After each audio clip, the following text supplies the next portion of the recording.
बलदियाती election के तीसरे मरहले पर hub municipal corporation hub chairman और वाइस चेयरमैन इलेक्शन जहां इनेकाद किया गया था, उसमें 9 मुंतखब कौंसलरों ने हल्फ लिया और चेयरमैन और वाइस चेयरमैन के लिए कागजात नामजदगी जमा करवा दिए गए थे।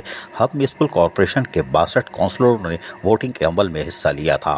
बलूचिस्तान अवामी इत्तेहाद के उम्मीदवार बाबू फैज शेख 34 वोट लेकर म्यूनसिपल कॉरपोरेशन हब के चेयरमैन मुंतखब हुए, जबकि नेशनल और जाम ग्रुप के उम्मीदवार वडेरा रजब अली रंद 28 वोट लेकर दूसरे नंबर पर रहे, जबकि वाइस चेयरमैन के लिए लजबेला अवामी इत्तेहाद के उम्मीदवार सरवर मिक से 30 वोट लेकर vice chairman Hub municipal corporation मुंतखब हो गए और इन मुकाबिल नेशनल पार्टी और जाम ग्रुप के उम्मीदवार यूसुफ बिलोच 27 वोट लेकर दूसरे नंबर पर रहे। तहम आज हब म्यूनसिपल कमेटी में बाकायदा हल्फ बर्दारी की तकरीब का इनेकाद किया गया और यहाँ पर मुंतखब अरकान ने यानी कि बलूचिस्तान में बल्दियाती इलेक्शन के तीसरे मरहले में ओथल म्यूनसिपल कमेटी में हल्फ बर्दारी का अमल भी मुकम्मल हो गया। ये है बलूचिस्तान जो अपने लोगों की खिदमत के लिए अमली तौर पर मसरूफ़ है। फौरी तौर पर मुंतखब नुमाइंदों को लाकर यकीनी तौर पर घर की दहलीज पर उनको बल्दियाती वसाइल की फराहमी के लिए अमली तौर पर हरकत में है। बलूचिस्तान हुकूमत को यकीनन सलाम पेश करना चाहिए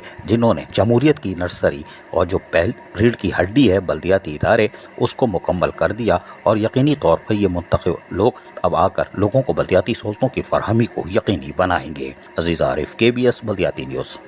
ऐसी ही खूबसूरत वीडियोस फ्यूचर में हासिल करने के लिए रेड बटन पर क्लिक करके और बेल आइकॉन को प्रेस करके हम सबके सब्सक्राइबर बनना मत भूलिए।